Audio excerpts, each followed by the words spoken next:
Class 9 family. So ഇന്ന് നമ്മൾ നോക്കാൻ പോകുന്നത് നമ്മുടെ ബയോളജിയിലെ ഏറ്റവും കൂടുതൽ മാർക്കിന് ചോദിക്കുക 4 മാർക്കിനാണ് അല്ലേ. അപ്പൊ ഈ 4 മാർക്കിന് നിങ്ങൾ ഇമ്പോർട്ടന്റ് ആയിട്ട് പഠിക്കേണ്ട ക്വസ്റ്റ്യൻസ് എന്തൊക്കെയാന്നുള്ള കാര്യമാണ് ഈ ഒരു വീഡിയോയിൽ നമ്മൾ അടിപൊളിയായിട്ട് നോക്കാൻ പോകുന്നത്. സോ മാക്സിമം എല്ലാ ഫ്രണ്ട്സിലോട്ട് ഷെയർ ചെയ്യുക ആൻഡ് കംപ്ലീറ്റ് ആയിട്ട് കാണാം. ഓക്കെ, നമുക്കറിയാം നമ്മുടെ 2 ചാപ്റ്റേഴ്സ് ഉണ്ട്, നമ്മുടെ ലൈഫ് പ്രോസസ് ഉണ്ട്, ഡൈജഷൻ ഉണ്ട്.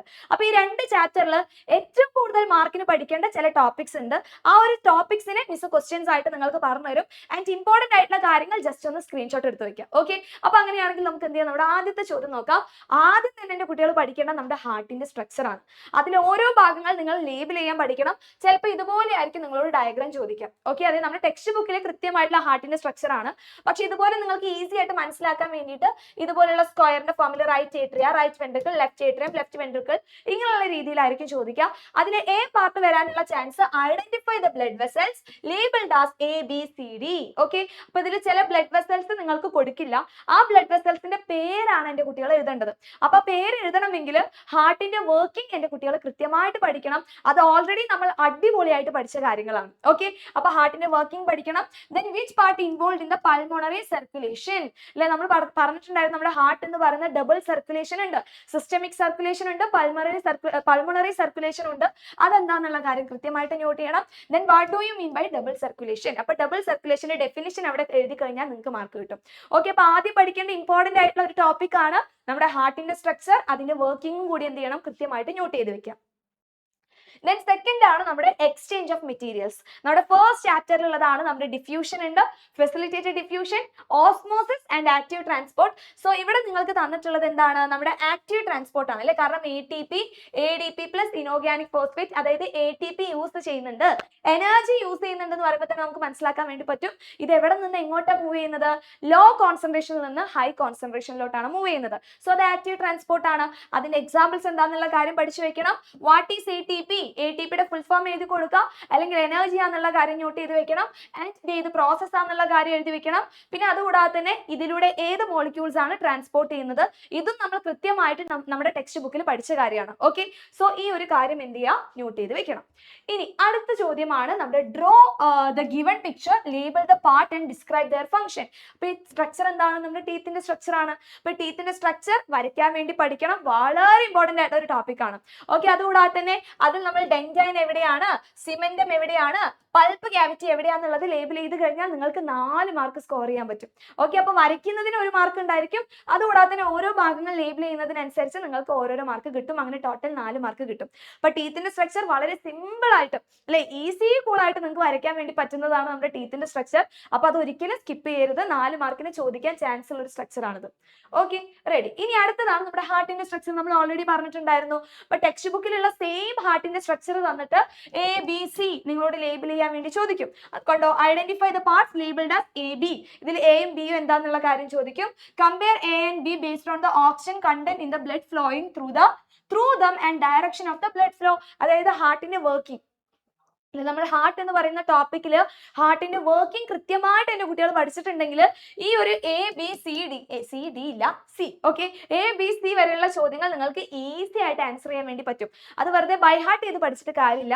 ജസ്റ്റ് ആ ഒരു ഡയഗ്രാം വരച്ച് മിസ് നിങ്ങൾക്ക് ക്ലാസ്സിൽ കൃത്യമായിട്ട് വരച്ചു തന്നിട്ടുണ്ടായിരുന്നു.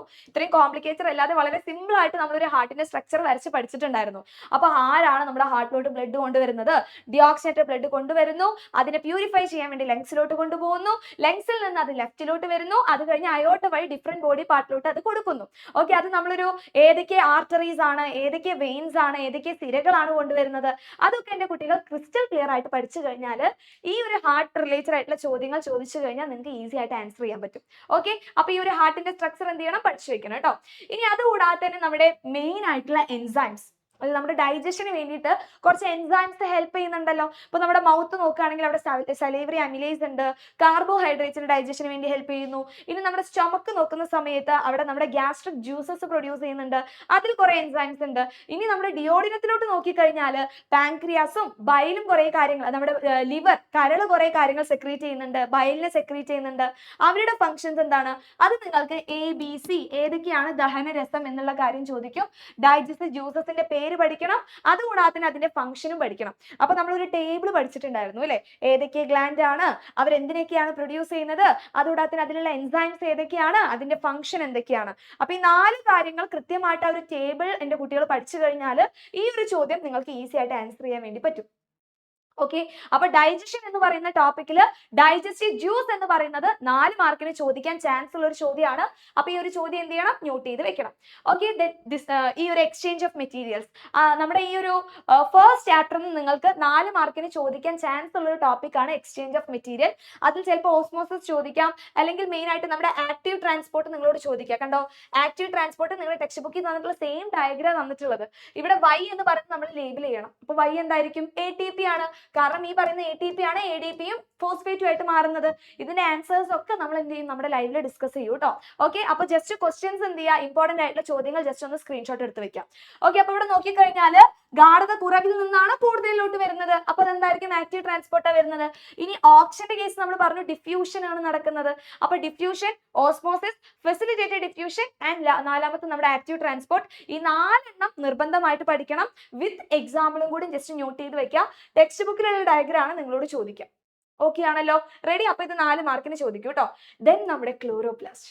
മിസ് എല്ലാ തവണയും ക്ലാസ്സിൽ പറയുന്നതാണ്, ക്ലോറോപ്ലാസ്റ്റിന്റെ സ്ട്രക്ചർ വരയ്ക്കാനും പഠിക്കണം ആൻഡ് ഓൾസോ ലേബിൾ ചെയ്യാനും പഠിക്കണം. കണ്ടോ, identify, name, X and Y. ഇത് നിങ്ങളോട് റീഡ്രോ ചെയ്യാൻ വേണ്ടി ചോദിച്ചിട്ടില്ല.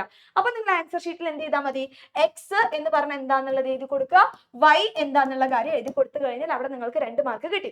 Then explain the photosynthetic process which take place in X and Y.